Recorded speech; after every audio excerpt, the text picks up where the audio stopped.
So here we are today. We're going to replace the joystick in this controller here on my Nintendo Switch. The other ones have been acting up. I replaced the other one. So we're going to go ahead and we're going to go through and just replace the last three. Might as well, better safe than sorry. If one went bad, they're all going to be bad. So I have my screwdriver here that I bought. I'll leave the link for this down below in the description.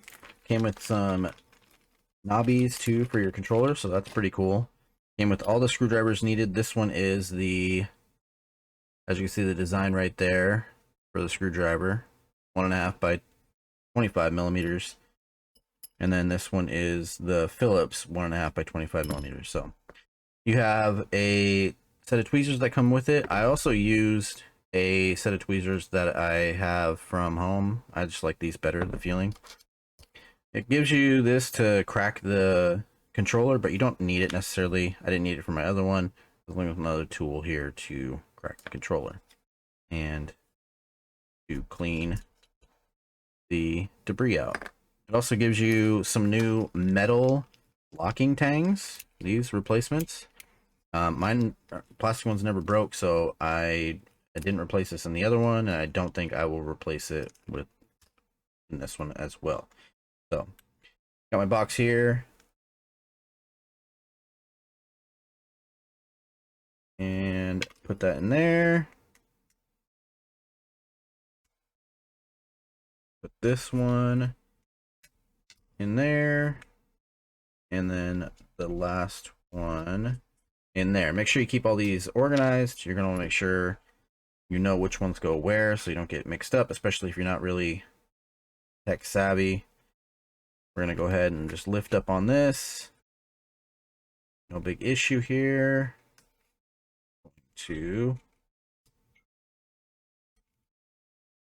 This one's giving me a little bit of issue, so we're going, oh, nope, here it is. You can use your fingernails. If not, just take this tool right here, stick it in a spot where it's cracked open, and just run it along the sides, and it will pop. Like this. This one went back down, so we'll just do this. We'll just bump. Okay. We'll take this off. Make sure not to pull it directly off because you will run into issues with... Okay, I don't know what this is. This must be your calibration sensor. It must go like right here. Yeah, one goes right there. Make sure you just know where everything goes.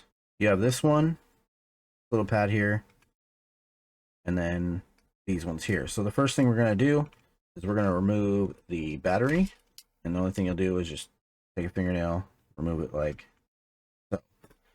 And also remove this, take this out of the way, because this piece here has to come out.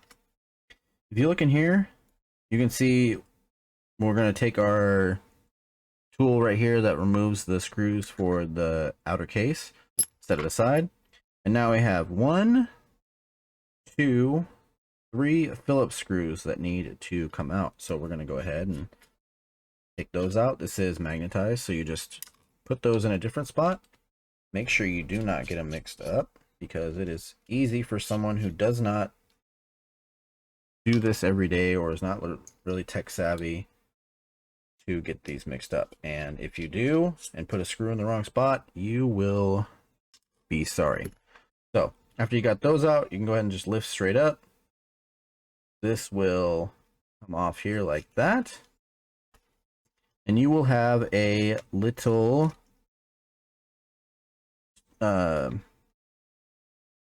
cord right there. What you will do is you will take this, flip up the top black part like so, and then this will slide out, and there you have it. Make sure that you remember which way it goes in, because it will go back in the same way you took it out. So now, as you can see here, we can see our joystick clearly. We're going to take that Phillips, same Phillips, and we're going to take this screw out, put it in a different spot. The other screws, take the second screw out, and put it in the same spot as that last one. Now you're going to have a flimsy joystick here. What you're going to want to do is flip up this tab, slide the little piece that goes to the Joy-Con. You're going to get it underneath there and just pull it out. As you can see, it's pulled out. We're going to go ahead and pull this out the rest of the way. It's going to probably get caught on this thing, so make sure this stays in there. We will take this, set it off to the side because this is not good. Well, that one actually is good, but I'm replacing these anyways. But you don't want to put the old one back in.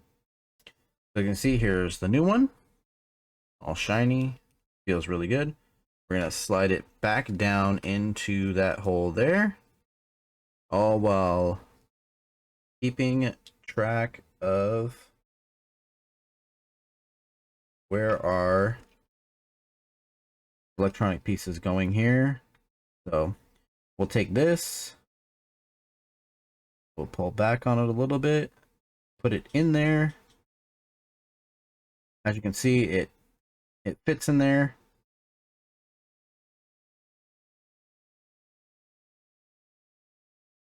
I'm going to make sure it's pushed in all the way. Give it some oomph there. Close this top black piece down. Pull back on it a little bit to make sure that doesn't come out. Which it does not. That's good.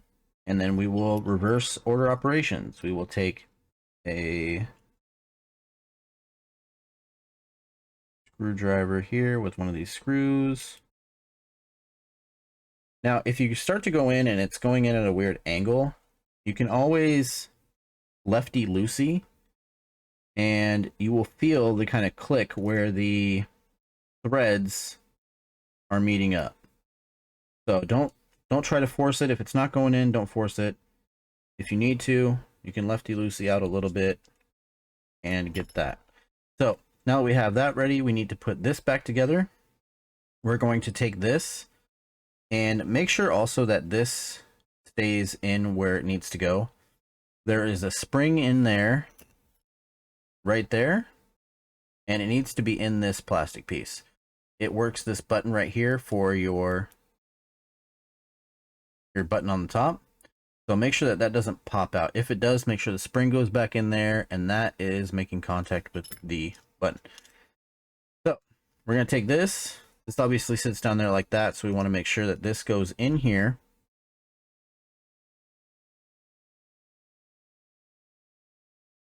Which it might be a little tricky because of how close everything is, but should be very doable. Take this piece. Probably not very good on the camera because it's so close. But as you can see there, got it in, got that pressed down, and it is good to go. Now we push this back on there. Once we have this back on there, we have our 1, 2, 3 Phillips screws that need to go in there. We will take our screwdriver here. As you can see, it's magnetized there. Go down. So now we will go back in here with this one.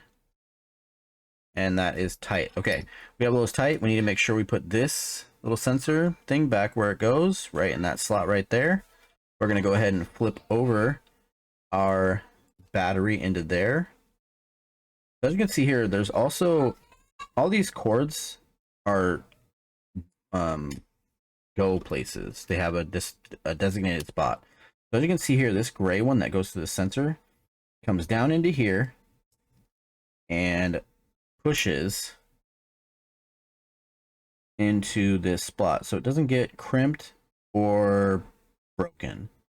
So we're gonna go ahead. I'm actually gonna use this piece that I don't know if this is its use or not, but we're gonna go ahead and do that because we want to keep that safe. As you can see, it is now wrapped firmly in there and it will not get squished by the case or anything else that moves around inside the case.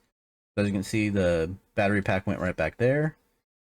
That little sensor went in there. And now this will go back on. Make sure that when you put this back on, it goes, these black parts up here go inside of the controller. So you can see these little edges up here.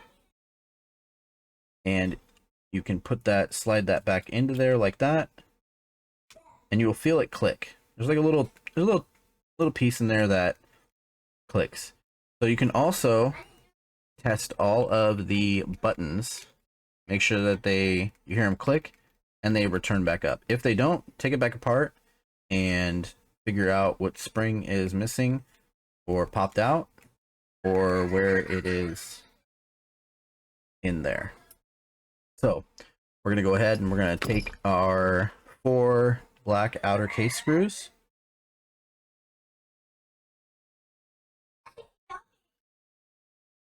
We're going to start them in there, just put them in there. Make sure we got the right one. And just tighten these back up. So this repair kit did come with the screwdrivers needed. So you don't have to go out and buy it. It was only $20. So $20 compared to $140 for new controllers. I'll take that all day, and this repair is not that bad.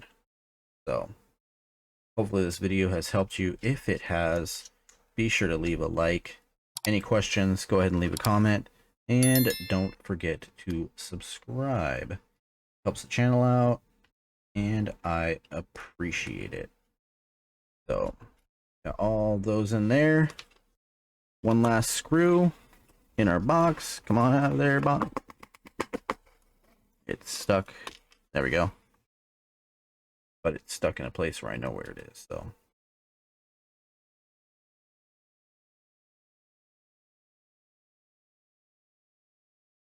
And boom. All the screws are in. You should not need to calibrate it. It should be good to go. But if you want, make sure that you go through the calibration just to make sure the stick doesn't drift. So there you are. There you have it. That's 2 down for me. And I will do my blue controllers now. And I hope you have a great day. And if you have anything else that you need fixed gaming-wise, other than your gameplay, I can't really help with that. Let me know. And as always, keep on gaming, gamers.